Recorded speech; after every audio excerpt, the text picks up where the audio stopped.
आदिम तीर्थंकर प्रभु आदिनाथ मुनिनाथ, आधि व्याधि अघमद मिटे तव पद में मम्मात। चरण शरण है आपके, तारण तरण जहाज।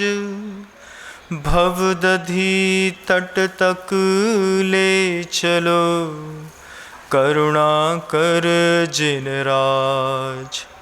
बोलिए आदि ब्रह्मा श्री आदिनाथ भगवान की, परम पूज्य आचार्य भगवंत गुरुदेव श्री विद्यासागर जी मुनि महाराज की, समस्त मुनि संघ की, बन्ना जी के अश्यकारी श्री अजितनाथ जी भगवान की।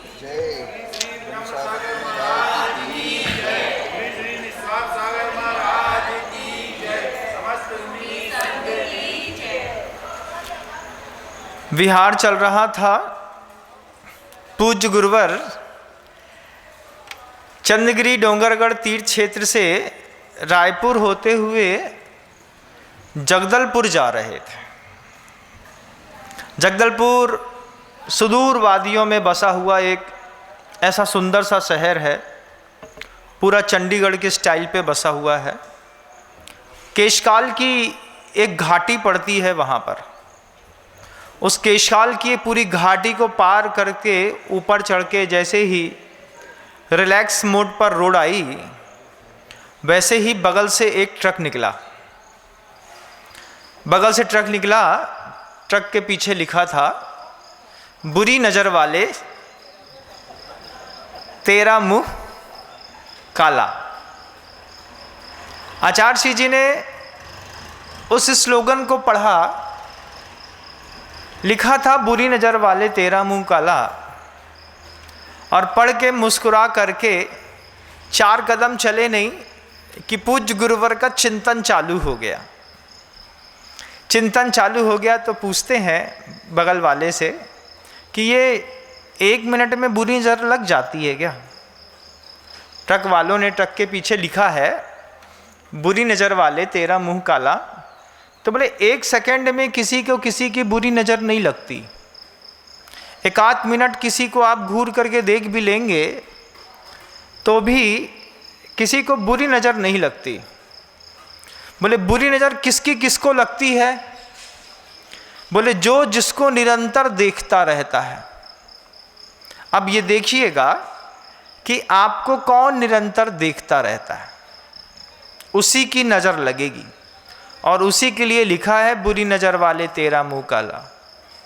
घर के अंदर रहते हैं, घर में रह कर के घर वालों पर ही पूज्य गुरुवर कहते हैं घर वालों की ही बुरी नज़र घर वालों पे पड़ती है। जाकर के अपने अपने घरों में देखिएगा। जो गाड़ी बगल से निकल गई, ट्रक 1 मिनट में निकल गया, उसको ना आप देख पाए ना समझ पाए। अरे क्या खाक बुरी नज़र डालेंगे उसके ऊपर हम? बुरी नज़र कहाँ पर डालेंगे? जिसका हमारा निरंतर संबंध और संपर्क होगा। हमारा निरंतर संबंध और संपर्क किससे है? हमारे इष्ट लोगों से है कि अनिष्ट लोगों से है? इष्ट लोगों से है महाराज। परिचित लोगों के बीच में जहाँ पर आप उठते हैं, बैठते हैं, खाते हैं, पीते हैं, सोते हैं, बुरी नज़र भी उन्हीं में से किसी की लगती है। अब पूज्य गुरुवर कहते हैं कि बुरी नज़र किसकी किसको लगती है।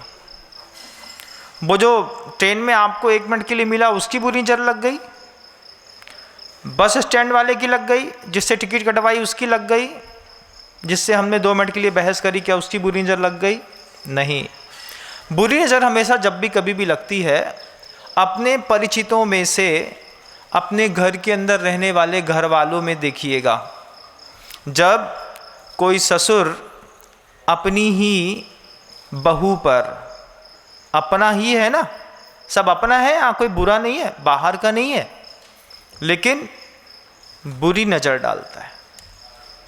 बुरी नज़र वाले तेरा मुंह काला। कैसा काला?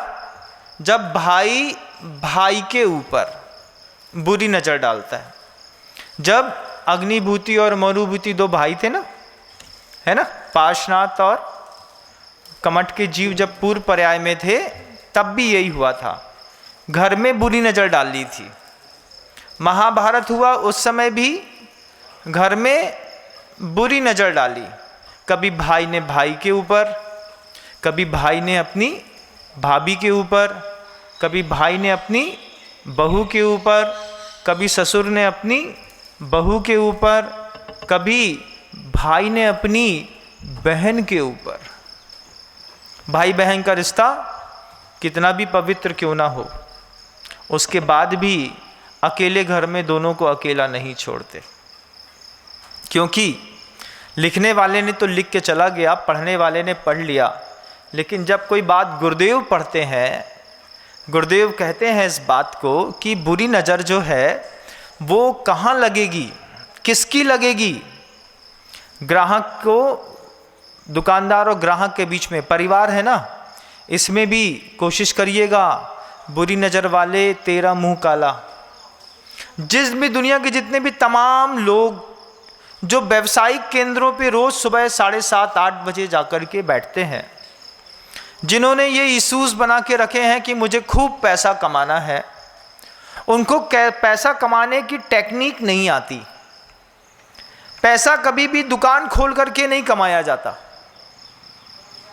पैसे कमाने के लिए दुकान जरूरी तो है, लेकिन अगर आप ये सोचते हैं कि दुकान में बैठ करके हम दिन भर सुबह 7 से रात को 10 बजे तक बैठेंगे, हर आने वाले ग्राहक को थोड़ा थोड़ा झूठ बोल करके 2-2, 5-5, 10-10, 100-100, 50 रुपये कमाएंगे, फिर आप किसी दिन करोड़पति बन जाएंगे। जिनकी ये पॉलिसियाँ होती हैं कि हमको दुकानदार को, ग्राहक को काट करके हमको पैसा कमाना है, ऐसे लोग बहुत जल्दी असफल हो करके अपनी दुकानें बंद करके चुपचाप घरों में बैठ जाते हैं।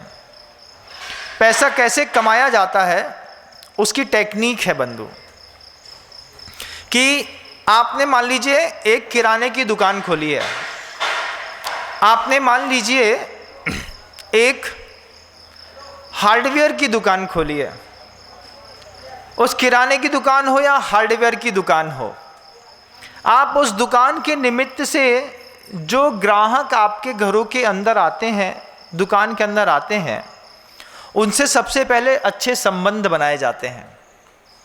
जब आपका आपके कस्टमर से अच्छा संबंध बन जाता है तो संबंध के पीछे धन भूसा के जैसा चुपचाप चला आता है। आप बड़ी बड़ी दुकानें, इंडस्ट्रियां चलाते हैं, आप देखिएगा कि कितने कस्टमर्स ऐसे हैं जिसके आपके पारिवारिक संबंध हैं, जिनके आपके बहुत अच्छे संबंध होते हैं, उनके पीछे, संबंधों के पीछे धन का विज्ञान है, धन के पीछे धन का कोई विज्ञान नहीं है। ग्राहक को दुकानदार कभी भी बुरी नज़र न लगाए। जब आप किसी ग्राहक को गलत प्रोडक्ट बेच देते हैं, गलत रेट पर बेच देते हैं, उस समय भी बुरी नज़र वाले तेरा मुंह काला। ये सबसे ज़्यादा कालिक पोती जाती है तो घरों के अंदर। गुरुदेव कहते हैं, पूछते हैं हम लोग से, हंस के मुस्कुराते हुए पूछ रहे थे कि बताओ ये बुरी नज़र क्या विरोधियों की लगती है? वे विरोधी भी तो कभी अपने रहे होंगे। उनके साथ, जिनके साथ आप हमेशा रहते हैं, जब कभी भी बुरी नज़र लगेगी आपको उन्हीं की लगेगी। अब वो चाहे स्कूल के टीचर हो, चाहे घर में रहने वाली कोई काम करने वाली बाई हो, चाहे माँ हो, चाहे भाई हो, चाहे पिता हो। तो फिर क्या करना चाहिए महाराज? एक छोटा सा संकल्प पूरी दुनिया के लोग अगर ले लें, सृष्टि और गृहस्थ जीवन कितना खूबसूरत हो जाएगा कि मैं अपने घर के लोगों को बुरी नज़र से नहीं देखूंगा। जिनको भी आप अपने घर का समझते हैं उनको मैं बुरी नज़र से नहीं देखूंगा। जैसे मैं दुनिया भर के जितने भी लोग मेरे पास आते हैं उनको मैं अपने घर का समझता हूँ। तो मैंने संकल्प किया है कि मैं दुनिया के किसी भी बंदे को बुरी नज़र से नहीं देखूंगा, क्योंकि मैं उसको अपना मानता हूँ। लेकिन साधु की मर्यादाओं में और आपकी मर्यादाओं में अंतर है। आपका राग द्वेष बहुत सीमित जगहों पर होता है। मैं और मेरा परिवार, मैं सुखी मेरा घर सुखी, हम दो हमारे दो, ज़्यादा हुआ तो एक, नहीं तो कभी कभार 3-4 हो जाते हैं तो बात अलग है, नहीं तो हम दो हमारे दो की पॉलिसियाँ चलती हैं। तो छोटा सा एक नियम जिंदगी को बहुत खूबसूरत बनाने के लिए कि मैं अपने घर में किसी भी व्यक्ति को बुरी नज़र से नहीं देखूंगा। हमारे घर के अंदर काम करने वाले जो वर्कर्स हैं, हमारे घर के अंदर रहने वाली बहू हैं, बेटियां हैं, भाई हैं, पिता हैं, पुत्र हैं, मामा हैं, चाचा हैं, हमारे घर के अंदर रहने वाली गाय है, हमारे घर के अंदर रहने वाला मच्छर है, हमारे घर के अंदर रहने वाली छिपकली है। घर आप बनाते जरूर हैं, लेकिन वो घर सिर्फ आपका ही है ऐसा आप कह नहीं सकते, क्योंकि उस घर में आपके बिना भी बहुत सारे लोग रहते हैं।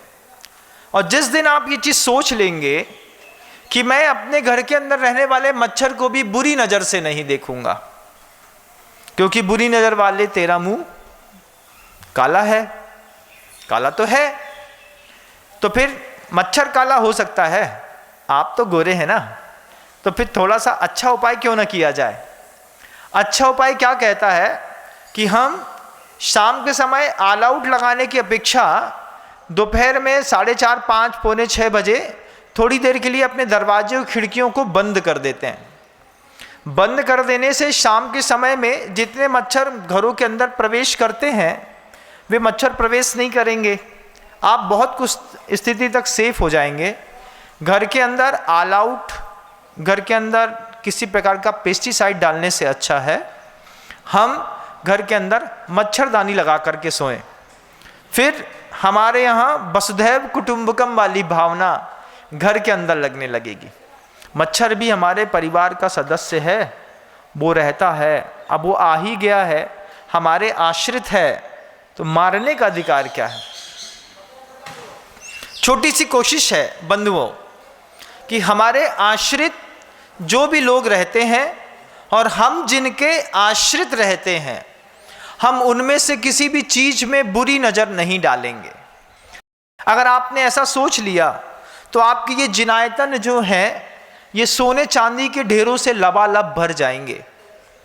मान लीजिए आप जिनालय को अपना मानते हैं, हमारा जिनालय, तो इस पर बुरी नज़र नहीं डालूंगा मैं। अगर आप जिनालय पे बुरी नज़र नहीं डालेंगे तो जिनालय की 1 रुपये की भी संपत्ति खराब नहीं होगी बंधु। मंदिर की प्रॉपर्टियों पर जब आपकी दुकानें बनी हो, मंदिर की प्रॉपर्टियों पर आपके मकान बने हो और आप रह रहे हो, और जब आपको पता है इस बात को कि आज की डेट में इस दुकान की किराया मात्र 30,000 रुपये महीने का है, लेकिन हमने तो 80 साल पहले लिया था इसलिए हम 800 रुपये देते हैं। बुरी नज़र वाले तेरा मुंह काला, क्योंकि तुमने क्या किया, भगवान की प्रॉपर्टी पर नज़र डाली। दुनिया तो भाई का चुराती थी, पिता का चुराती थी, दुनिया के बहुत ज़्यादा गिरे हुए लोग हैं, उन्होंने भगवान की प्रॉपर्टी चुरा करके अपने कब्जे में कर ली। उनको थोड़ा सा मौका क्या मिला, उनने भगवान का भी गला काटना शुरू कर दिया।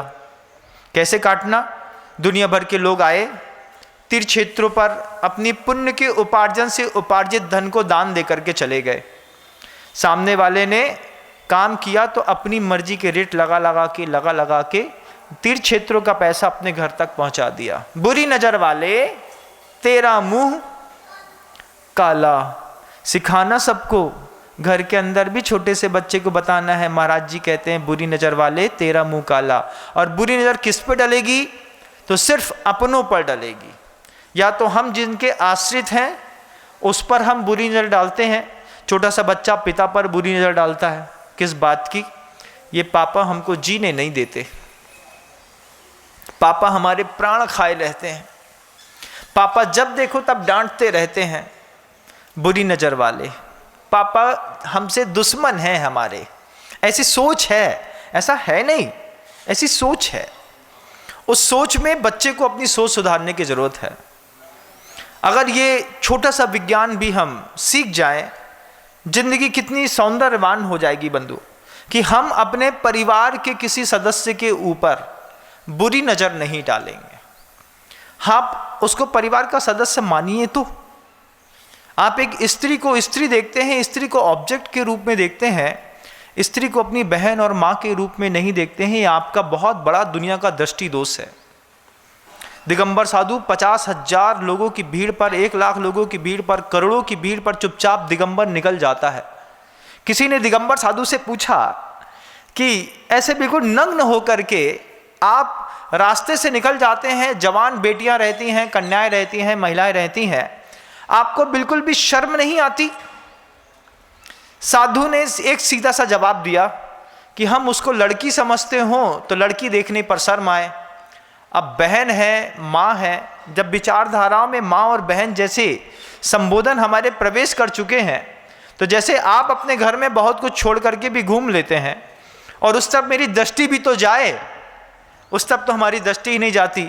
जब माँ बहन आती हैं तो साधु खुद ही अपनी नज़र नीचे करके चुपचाप आगे निकल जाता है। सृष्टि का सबसे बड़ा सौंदर्य है। प्रशांत रूपाय दिगंबराय देवाधिदेवाय नमो जिनाय। ऐसा सुंदर रूप है वो कि उस सुंदर रूप में देवता भी उसको बार बार नमस्कार करते हैं। सिर्फ दिगंबर संप्रदाय में ही नहीं, हिंदू संप्रदाय में, वैष्णव संप्रदाय में, मुस्लिमों में भी दिगंबर साधुओं की परंपरा रही है। उन मुसलमानों में भी लिखा हुआ है, इसकी बात को कहते हैं कि तन की उरियानी से बेहतर है नहीं कोई लिबास। दिगंबर साधु के लिए कहा कि तन की उरियानी से बेहतर है नहीं कोई लिबास, ये वो जामा है जिसका कभी उल्टा और सीधा नहीं होता। कहीं से भी पहनो दिगंबर एक जैसा दिखाई देता है, लेकिन नज़र लगती है, साधु को भी नज़र लगती है। फिर माँ बहनें को या करके उतार करके चले जाते हैं कि हमारे मुनि महाराज हैं, इनको नज़र लग गई है, इनको उतार देते हैं। और हर अच्छे साधु की नज़र तो समझदार माँ बहनें चौके में उतार देती हैं। जैसे महाराज का आहार पूरा हुआ, जितनी देर में मुनि महाराज कायोत्सर्ग के लिए बैठे होते हैं, उतनी देर में जो माँ बहनें जिनके घरों में आहार हुआ होता है, वे चाकू वगैरह ले आती हैं, नमक मिर्ची ले आती हैं, जिसकी जो विधियाँ होती हैं। जितनी देर में साधु मुनिराज कायोत्सर्ग करके फुर्सत होंगे, उतनी देर में मैं अपने साधु परमेष्टि की नज़र उतार देती हूँ, क्योंकि इनको भी किसी की नज़र न लगे। जैसे अपने घर के पुत्र की उतारते हैं, पति की उतारते हैं, पिता की उतारते हैं, ऐसे ही चौकों में जाकर के जब मुनि महाराज का आहार हो जाता है, आहार होने के बाद अरे महाराज इतनी साधना करते हैं, इतना तप करते हैं, इतना संयम ग्रहण करते हैं, इतना अच्छा उपदेश देते हैं, लोगों को संभालते हैं, कोई तो इनके बारे में भी बुरा सोचता होगा ना, तो अपनों में किसी की बुरी नज़र न लग जाए। तो चौके में रोज़ माँ बहनें जाकर के वहाँ पे साधु की नज़र उतार देते हैं, भैया अपने साधु हैं, इनकी नज़र उतार दो। तो उनको कहीं बाहर जाकर के दीपक की जरूरत नहीं पड़ती। जब आप भगवान के सामने आरती उतारते हैं, उस आरती से भी, अग्नि से भी बुरी नज़र उतर जाती है बंधु। तो बुरी नज़र वाले तेरा मुंह काला। अपने आप को थोड़ा टटोल के देखिएगा कि हम अपने ही परिचितों के बीच में किसी पर बुरी नज़र डाल करके बैठे हैं कि नहीं। आपको अपने अंतर्मन में अपराध बोध होगा बंधुओं इस बात का कि मुनि महाराज आप बिल्कुल सही बात कह रहे हैं। अपरिचित व्यक्ति की नज़र कभी दुनिया में नहीं लगती। जब भी नज़र लगती है परिचित व्यक्ति की ही लगती है। जब वो दूल्हा बन करके आपका बेटा तैयार होता है तो उस अच्छे बेटे को माँ की नज़र लग जाती है। इसलिए अपने लड़के के विवाह में माँ कभी भी शादी में नहीं जाती। यहाँ बुंदेलखंड का ऐसा रिवाज है कि माँ जो है बारात में कभी भी माँ नहीं जाती, क्योंकि माँ ने बच्चे को शिशु से गर्भावस्था से पाला है, पोसा है, बड़ा किया है। अब माँ ने उसके साथ ज़िंदगी के 20, 22, 24, 26 साल गुजारे हैं। अब वो माँ किसी और स्त्री के हाथ में अपने पुत्र को दे और उसमें माँ की नज़र लग जाए कि अरे हमारा बेटा तो तैयार होकर के बहुत सुंदर दिख रहा है, कितना अच्छा दिख रहा है, लेकिन अब वो हमारा नहीं रहेगा तो किसका हो जाएगा। अब वो दूसरी कन्या आ गई है, अब वो उसके साथ प्रेम स्नेह से रहेगा तो माँ की नज़र लग जाती है। तो माँ भी बारात पर कभी नहीं जाती बंधुओं दूल्हे की, वो घर पे बैठी रहती है। शादी करके जब वो दूल्हा विवाह करके घर के अंदर आ जाता है, फिर सारे मंगलाचार इत्यादि फिर करने लगती है। बुरी नज़र वाले तेरा मुंह काला। तो क्या करें महाराज कि घर में रह करके और एक दूसरे को बुरी नज़र न लगे। पति पत्नी को लगाता है, पत्नी पति को भी लगा देती है कई बार दंपति में जबरदस्त फाइटिंग होती है। फाइटिंग समझते हैं? फ्लाइटिंग नहीं, फाइटिंग, समझ रहे हैं? हाँ। तो ऐसे ही एक बार हमारे पास हुआ। हमारे पास एक दंपति आए और उनकी श्रीमती जी हमसे कहती है, महाराज जी हमारे श्रीमान जी को समझाइए, ये फाइटिंग बहुत करते हैं। हमने कहा क्यों? बोले चांटा मारते हैं। हमने दंपति को लड़ने की कला सिखा दी। वैसे साधु शांत होने की कला सिखाता है, लेकिन हमने उसको लड़ने की कला सिखा दी। हमने कहा तुम, क्योंकि हम जानते हैं दुनिया का कोई भी दंपति है बिना लड़े तो रह नहीं सकता। सुबह नहीं तो शाम, शाम नहीं तो सुबह। जिससे प्रेम करते हैं उससे उसको छीछा बहुत छोलते भी हैं, उसको छिलाते भी हैं।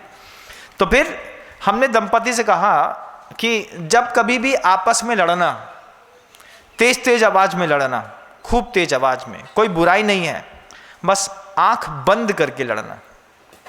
शब्दों की लड़ाई, जुबान से होने वाली लड़ाई को आंख से नहीं करना बंधु। आंख से जिस दिन आप आंख बंद करके अपने पति से लड़ने लगेंगे, या पत्नी अपने पति से या पति पत्नी से लड़ेगा, कमरे के अंदर बंद हो जाओ, चिल्लाओ ना। तुमको कितनी बार समझाया है, तुमको समझ में नहीं आता, चिल्लाओ। आप देखिएगा आपके क्रोध की शक्ति 80% तक खत्म हो चुकी होगी। हम 80% विवाद आंखों से करते हैं, सिर्फ 20% विवादों के लिए शब्दों की वर्गणाओं का सहारा लिया जाता है। जिस दिन हम अपने परिवार के अंदर झगड़ा हो रहा हो, आंख में पट्टी बांध लो और झगड़ा शुरू करो। बोले हमें तुमसे झगड़ना है, बोले झगड़ो। हम भी आंख बंद कर लेते, तुम भी आंख बंद कर लो। एक बार कभी आंख बंद करके झगड़ने का प्रयास करिएगा, लगेगा झगड़ा बहुत शानदार और खूबसूरत निकला। कभी इंप्लीमेंट करके देखिए ना। देखो, साधु की कला सीख करके जिंदगी को संवार लेना चाहिए। कि महाराज बोलते, लड़ने को मना नहीं किया, क्योंकि महाराज जानते हैं तुमने दाम्पत्य जीवन बसाया है, तुम लड़ोगे थोड़ी थोड़ी सी बात में, चाय में, कॉफ़ी में, कभी सब्जी में, कभी भिंडी में, कभी परवल में, कभी टमाटर में लड़ोगे तुम, जरा जरा सी बात में लड़ोगे। लेकिन बस इतना सा कसम खा लो कि महाराज कहते हैं आंख बंद करके लड़ेंगे, आंख खोल के नहीं लड़ेंगे। इतने में जिंदगी खूबसूरत हो जाएगी और दुनिया में कभी किसी को नजर न लगेगी। गुरुदेव ने उस ट्रक के पीछे लिखा हुआ 2 शब्द क्या पढ़ा, बुरी नजर वाले तेरा मुंह काला। और बस गुरुदेव ने इतना ही पूछा था हम लोगों से कि बताओ नजर परिचित की लगती है कि अपरिचित की लगती है। वो ट्रक वाला तो धक्का मार के निकल गया, अब उसको हमारी क्या बुरी नजर लगेगी, हम उसको देखें तब तो।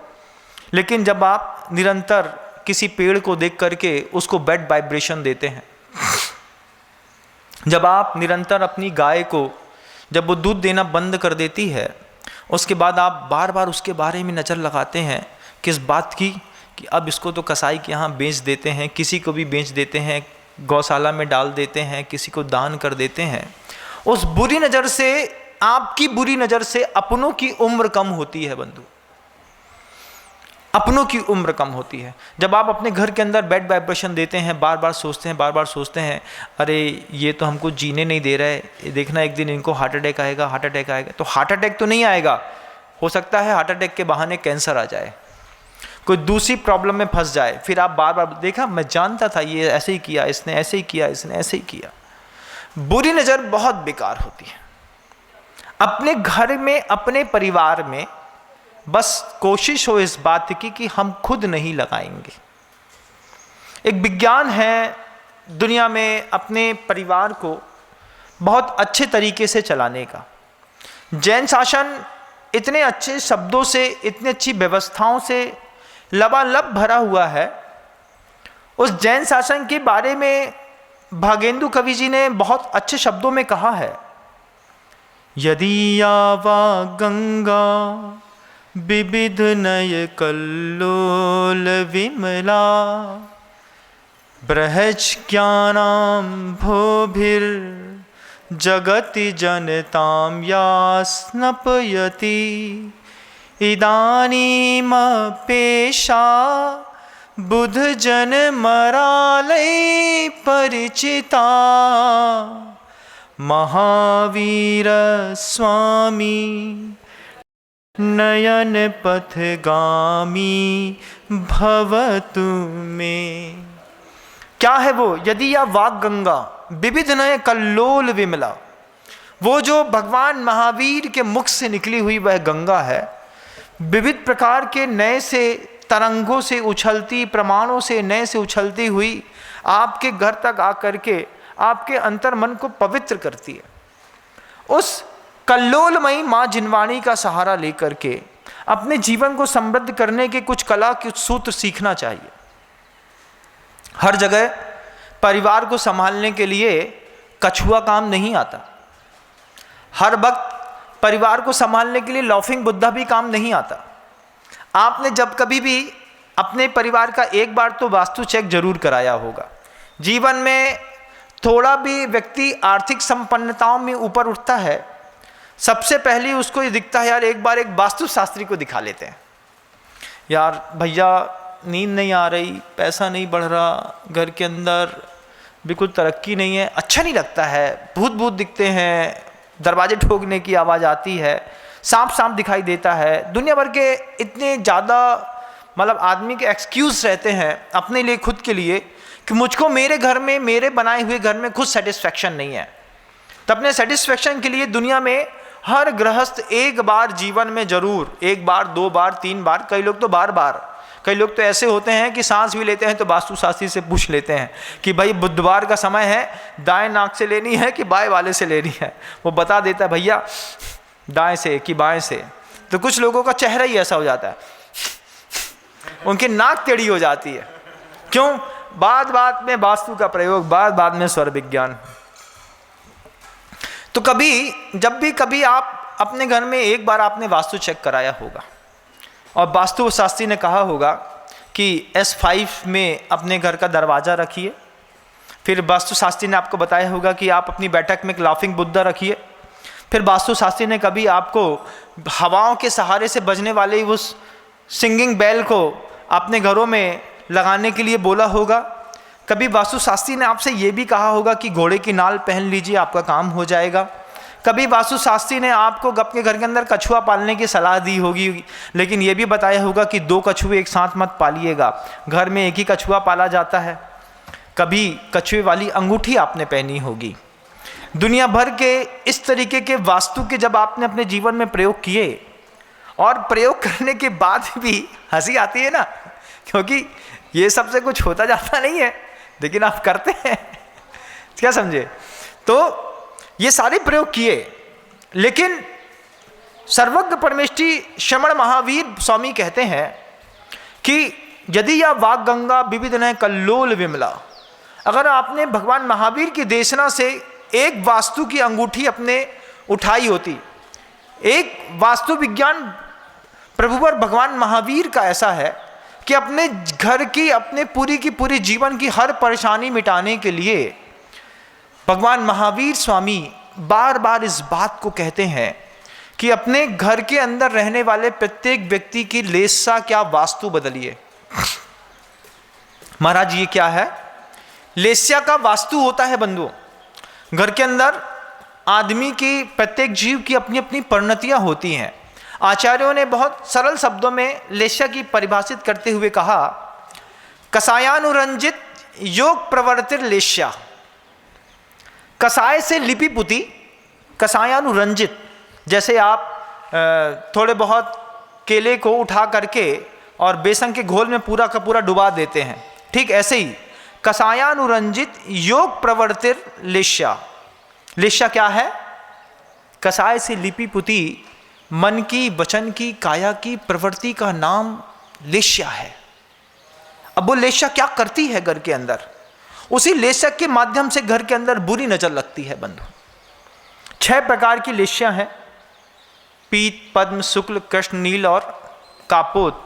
ऐसी 6 लेस्या, 3 शुभ 3 अशुभ, क्रोध, मान, माया और लोभ, इन 4 कसाय का सहारा लेकर के मन की, वचन की और काया की जो प्रवृत्तियां आप करते हैं, क्रोध का सहारा लेकर के, क्रोध कसाय का सहारा लेकर के जो आपने मन का दुष्परिणाम पैदा किया, तुमको देख लूंगा, तुमको छोड़ूंगा नहीं, करते हैं। मन का, क्रोध का कसाय का सहारा लेकर के आपने वचन का परिणाम लेकर के किसी को बहुत बुरे बुरे शब्दों में संबोधित कर दिया, या फिर क्रोध का सहारा लेकर के मन, वचन और काया के माध्यम से आपने किसी को लगा दिया, और या फिर तीनों एक साथ कर लिया, तो क्रोध के कारण, लोभ के कारण, मान के कारण और माया के कारण कितने भंग बनते हैं, कभी शांति से बैठ करके सोचना। लोभ कसाय अंतर में प्रवेश करी, और अंतर में प्रविष्ट उस लोभ कसाय का सहारा लेकर के मन की प्रवृत्ति को कितना बिगाड़ा हमने। अरे ये तो बहुत पैसा वाला है, ये हमको 2-5-10 लाख देगा कि नहीं देगा। पहले मन की प्रवृत्ति बिगाड़ी, फिर वचन की प्रवृत्ति। लोभ कैसा बिगाड़ता है जानते हैं? कोई काम का नहीं है। अरे रे रे रे भाई साहब, आइए आइए आइए, बैठी बैठी बैठी बैठी। क्यों? काय के लिए बैठाया? पैसे वाले आदमी है, नहीं बैठाएंगे तो फिर अरे आपके जैसा तो कहने क्या। इस लोभ कसाय के चक्कर में 80 साल का बुढ़ा 12 साल के बच्चे को बब्बा कहता है।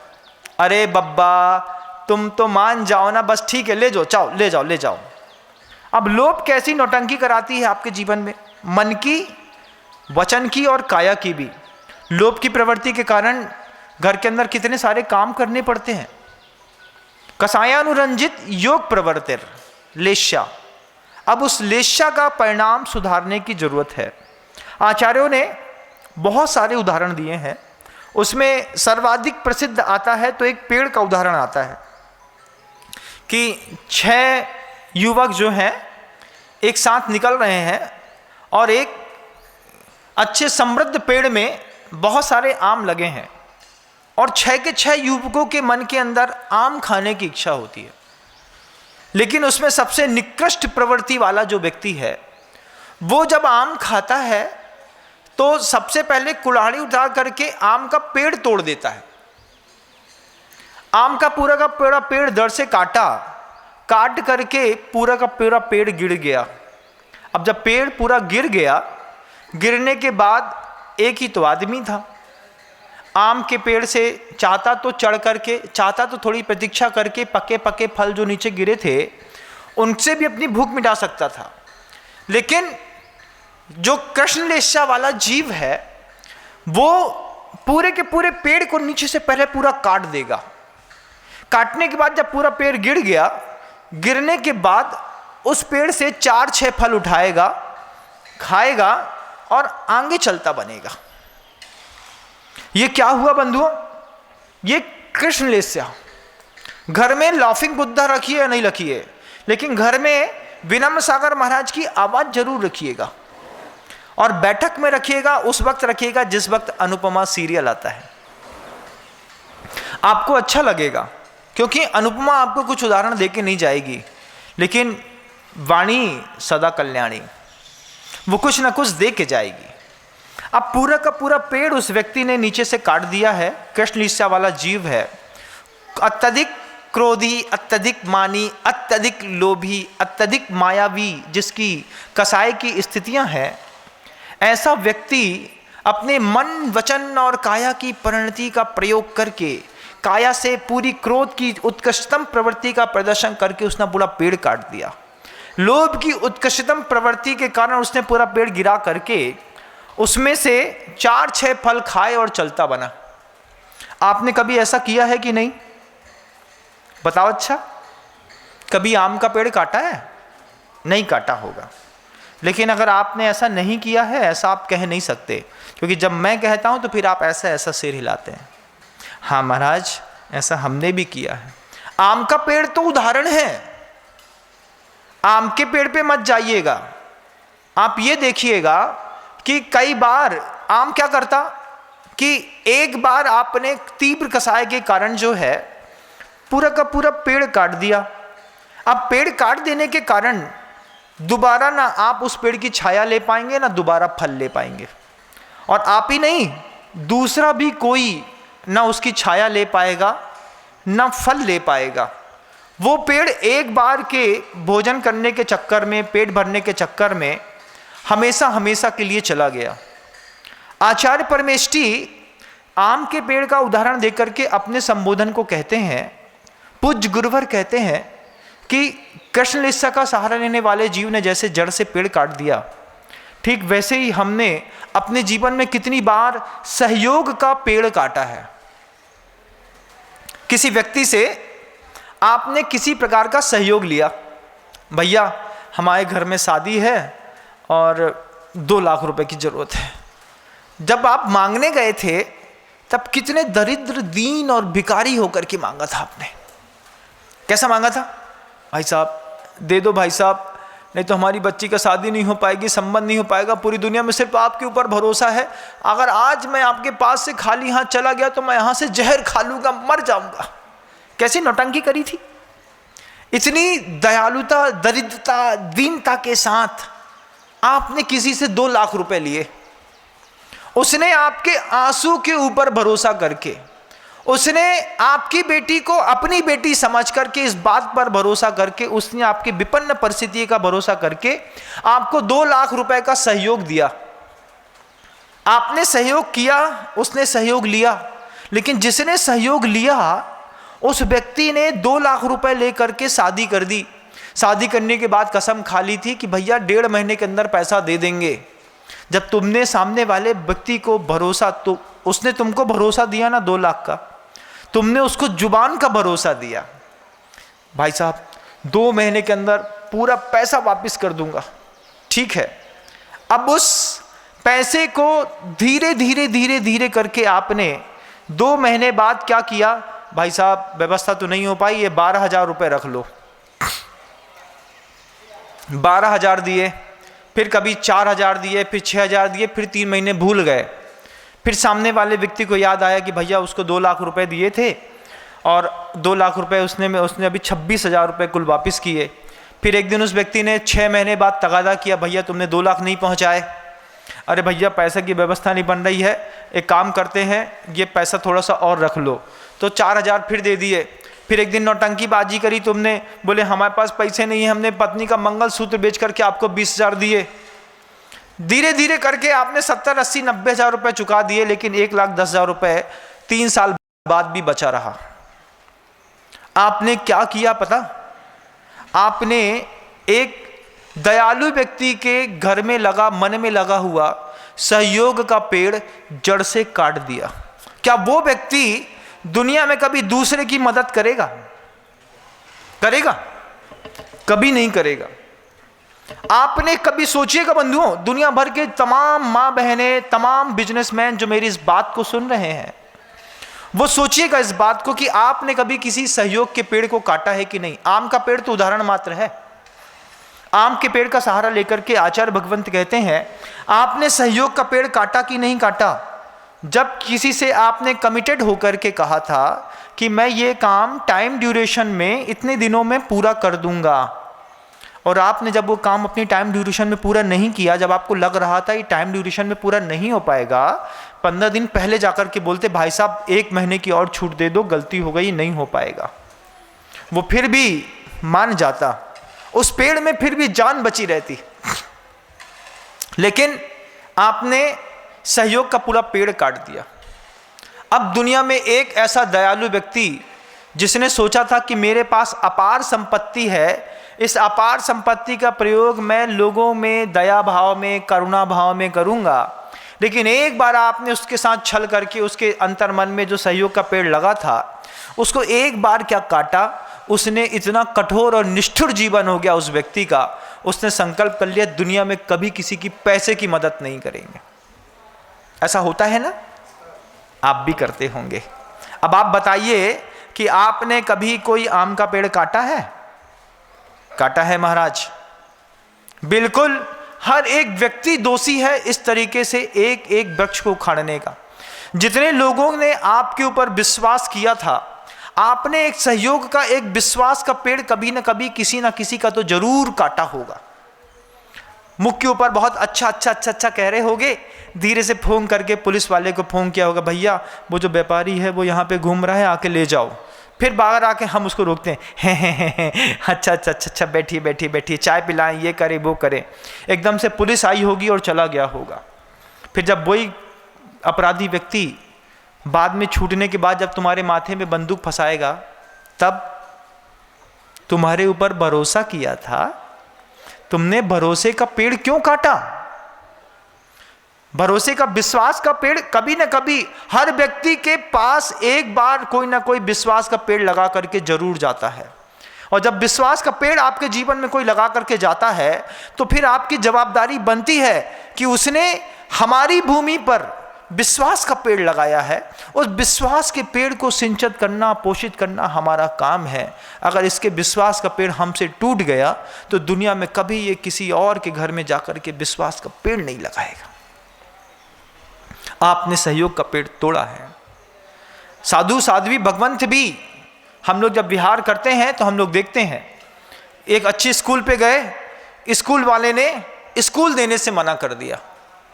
स्कूल नहीं देंगे। क्यों नहीं देंगे? क्योंकि आपके जैसे पहले भी कोई साधु आए थे, वे साधु हमारी पूरी स्कूल गंदी करके चले गए। हमारे स्कूल के बैकग्राउंड में उन साधुओं ने जंगल हुआए शौच कर लिया, कहीं लघुशंका कर दी, कहीं पे खाना बनाया तो पूरा का पूरा मचा के चले गए, टॉयलेट चौक करके चले गए श्रावक। जब किसी व्यक्ति ने आपको, आपके साधु भगवंतों को, श्रावकों को रहने के लिए बियाबान जंगल में अपना होटल, अपना कमरा, अपनी धर्मशाला, अपना स्कूल दिया था, उसने सहयोग किया था ना। लेकिन इस बात की कितनी कमी है कि हम जब किसी का सहयोग ले तो लेते हैं, लेने के बाद हम ऐसा उस सहयोग के पेड़ को काट के फेंकते हैं कि सामने वाले का अंतर्मन इतना छलनी होता है, दोबारा कभी किसी बड़े बड़े साधु तक को वहाँ पर रुकने की जगह नहीं दी जाती। ये सहयोग का पेड़ कई बार श्रावक काटता है, कई बार साधु काटता है। मैं कितनी बार साधु भगवंतों को भी कहता हूँ कि जहाँ कहीं भी, जिस भी विद्यालय में रुको, किसी के घर में रुको, उसके आसपास के डाइस एरिया में कहीं पर भी किसी भी प्रकार की गंदगी न हो, इस बात का ध्यान रखना चाहिए। साध्वी भगवंतों को भी इस बात को सीखना चाहिए कि वे दुनिया भर के जितने भी साध्वी भगवंत हैं जो बिहार इत्यादि के समय पूरी की पूरी स्कूलों में आगे पीछे जाकर के जो खराब कर देते हैं, उसके माध्यम से पीछे आने वाले साधुओं के लिए रास्ते रुक जाते हैं। क्या आपने कभी ऐसा सहयोग का पेड़ काटा है? काटा होगा। सहयोग का पेड़ कैसा काटा है लोगों ने कि वह दुनिया भर के लोगों को सौंदर्य, सुख और शांति प्रदान करने वाली वो माँ गंगा, एक बार उसका सहयोग ले लिया, बड़ी बड़ी इंडस्ट्रियां लगा ली गंगा नदी के तट पर, यमुना के तट पर। वो यमुना कोरोना के टाइम पे इतनी पवित्र और निश्चल और शांत हो गई थी कि आदमी यमुना के नीचे जाकर के अपना चेहरा देख सकता था। ऊपर से पत्थर नीचे दिखाई देते थे। कोरोना के 2 साल में यमुना में कोई भी प्रकार का बिल्कुल भी पॉल्यूशन नहीं था, लेकिन इंसान ने माँ यमुना का, गंगा का, नर्मदा का, गोदा का, इनका उपयोग तो किया, माँ का सहयोग लिया, पूरे जल का सहयोग लिया, पूरी इंडस्ट्री लगाई, पैसा कमाया, और पूरे के पूरे जितना भी इंडस्ट्री की गंदगी और केमिकल निकलता था, पेस्टिसाइड निकलता था, जंक निकलता था, पूरा का पूरा नदी में प्रवाहित कर दिया। आज दुनिया में गाना बन गया, राम तेरी गंगा मैली हो गई, पापियों के पाप धोते धोते। क्या हमने गंगा का सहयोग का वृक्ष नहीं काटा? आज उस गंगा में पलने वाली मछली को जब आप खाते हैं, जब आप यमुना में पलने वाली किसी भी जीव जंतु को, सी फूड्स को अपने भोजन का विषय बनाते हैं, तो इंडस्ट्री से बह करके आए हुए छोटे छोटे कणों को मछलियों की आदत रहती है। मछलियों की आदत रहती है कि पानी में साफ करने की, गंदे में रहती हैं तो साफ कर देती हैं। जब कभी भी आप स्पा सेंटर में जाएंगे, कभी आपने स्पा में कभी भी फिश स्पा लिया होगा, जब आप अपने फुट की पैडिंग कराने के लिए और आपने बहुत बड़े जार पे पैर डालते हैं और छोटी छोटी हजारों मछलियां आपके पैरों में लग करके आपकी जितनी भी डेड स्किन्स और सेल्स हैं पूरी की पूरी खा करके बिल्कुल पैर को बिल्कुल चिकना कर देती हैं। मछली की आदत है पानी को बिल्कुल साफ रखती है। अब उसी साफ पानी में, माँ गंगा के पानी में, यमुना के पानी में, गोदा के पानी में, नर्मदा के पानी में, जब बड़ी बड़ी इंडस्ट्रियों के लोगों ने, इंडस्ट्रियलिस्ट ने अपना पूरा का पूरा दोहन करके निकलने वाले जितनी गंदगी है वो पानी में बहा दी और गंगा में मिला दी, सारी मछलियों ने खा ली। सारी मछलियों को आपने खा लिया। उसमें रहने वाले और भी जो सी के जो और भी अलग स्पीसीज रहते हैं उनको आपने खा लिया। अब धीरे धीरे क्या हुआ कि कारखाने में जो जहर निकला था मछली का माध्यम बना करके आपके शरीर के अंदर आ गया। अब महाराज से जाकर के बोलते हैं, अरे महाराज हमारे पेट में लीवर का कैंसर हो गया, आंतों में कैंसर हो गया, किडनी में कैंसर हो गया, रीढ़ की हड्डी में कैंसर हो गया, बोन मैरो ट्रांसप्लांट कराना है, आंख की ज्योति चली गई है, गठिया बाद हो गया है, जगह जगह डॉट्स बन गए हैं। इनके पीछे क्या है? वो जो सहयोग का पेड़ प्रकृति ने आपके लिए लगाया था, आपने अपनी कृष्ण लेस्या का प्रयोग करते हुए 4 फल खाने थे। अरे गिरे हुए फल को खा के काम चला सकते थे, तुमने पूरा का पूरा सहयोग का पेड़ ही गिरा दिया। जिस व्यक्ति से हमने सहयोग लिया, अंतिम अवस्था में कभी भी उसको सहयोग देने की हमने भावना नहीं भाई। ट्रेन में भी देखिएगा, मूंगफली के छिलके चाहें तो खिड़की से बाहर भी फेंक सकते हैं, लेकिन लोकल ट्रेनों में, जनरल डिब्बों में पन्नी में अगर मूंगफली रखी है तो उसी मूंगफली को खाली करके आप उसमें भी पन्नी के छिलके भर के एक साथ भी आप बाहर रख सकते थे, लेकिन कभी आपने ऐसा नहीं किया। दुनिया में जहां कहीं भी गंदगी दिखे, स्वच्छ भारत अभियान चला रहे हैं नरेंद्र भाई मोदी। मैं आपसे कहना चाह रहा हूं, अगर इस सहयोग का वृक्ष आपने सुरक्षित रखा होता तो दुनिया में एक भी जगह कहीं पर भी किसी प्रकार की गंदगी नहीं दिखती। विदेशों में जाकर के एक बिस्लरी की खाली बटल भी रोड पे फेंक के दिखाइएगा, तुरंत $50 का जुर्माना होता है। क्यों? क्योंकि वहां की कॉन्स्टिट्यूशन इतने टाइट है कि सहयोग का वृक्ष खराब नहीं करना। मैं अपने शब्दों की सीमाओं को लांघ गया, आपका समय बहुत ज़्यादा हो गया बंधु, 9:50 हो गए हैं। और पहले कोशिश करता हूं कि 1 घंटा बोलने की, लेकिन आजकल थोड़ा समय कम मिलता है। कल से प्रयास करूंगा थोड़ा और बोलने का। मेरी घड़ी पे अभी नज़र गई। मैं बस इस बात को कहना चाहता हूं अंतिम शब्दों में कि समस्या का समाधान बहुत सुंदर तरीके से खोजिएगा अपने जीवन में, और देखिएगा कि कहीं कभी आपने अगर किसी के सहयोग का पेड़ काटा हो तो उस पेड़ को दोबारा जीवित करने का प्रयास करिए, जिंदा हो जाएगा। किसी का पैसा मार लिया हो, किसी की रकम मार ली हो, किसी बच्चे को परेशान किया हो, घर के अंदर बुरी नजर डाली हो, घर के अंदर का पैसा चुराया हो और अपने ही घर में घात लगाया हो, जाकर के सिर्फ कन्फेस करने की ज़रूरत है। आप अपने माता पिता से कह दीजिएगा, पैसा मैंने चुराया था, गलती हो गई, दोबारा नहीं करेंगे। ये विश्वास का पेड़ घर के अंदर लगाइए। और घर के अंदर जो आपने सहयोग का पेड़ काटने की कोशिश कर दी है कि पिताजी बैठे हैं तो हम नहीं करेंगे, ऐसा नहीं करेंगे। जिस भी संस्था में, जिस भी संघ में, जिस भी समुदाय में, जिस भी कम्युनिटी में, किसी भी सोसाइटी में अगर सहयोग का पेड़ नहीं लगता है, वो सोसाइटी, वो कम्युनिटी, वो संस्था, वो संघ बहुत देर तक टिक नहीं पाता। विभाजन उसमें निश्चित होता है, निश्चित। किसी भी संघ का कोई सदस्य हो, साधु भी क्यों ना हो, लेकिन अगर वो सहयोग का पेड़ नहीं लगाता है तो विभाजन संभव है, होगा ही होगा, क्योंकि आपने सहयोग का पेड़ काटा है। अपने अगर आपके जीवन में ऐसा लगता हो कि हमसे भी ये गलती हो गई है, तो उद्बोधन के माध्यम से अपनी गलती सुधारने का प्रयास करिएगा। एक विश्वास का खूबसूरत पौधा लगाइए, सहयोग का एक पेड़ लगाइए, और जिसके ऊपर का हमने विश्वास तोड़ दिया है, लेकिन हमको याद है कि हमने उस दिन आपका विश्वास तोड़ दिया था, अपने प्राण छोड़ने से पहले उस विश्वास के पौधे को दोबारा एक बार प्राणदायनी शक्ति देने का प्रयास करिएगा। अपने अपराध सिर्फ गुरुओं के सामने कहने पर ही खत्म नहीं होते बंधुओं, कई बार अपने परिवार के लोगों के बीच पर कहने का भी हमारे जीवन में और सुंदरता आती है। अगर इस तरीके की बुरी नज़र आपने अपने जीवन में, अपनों के जीवन में लगाई हो, तो बुरी नज़र वाले तेरा मुँह काला, अहिंसा परमो धर्म की। भगवंत गुरुदेव श्री विद्यासागर जी। जा वाणी के ज्ञान से सूझे लोकालोक, सो वाणी मस्तक नमु सदा देत हूँ धोप। माँ जिनवाणी भारती तोहे जपो दिन रैन, जो तेरी शरणा गहे सो पावे सुख।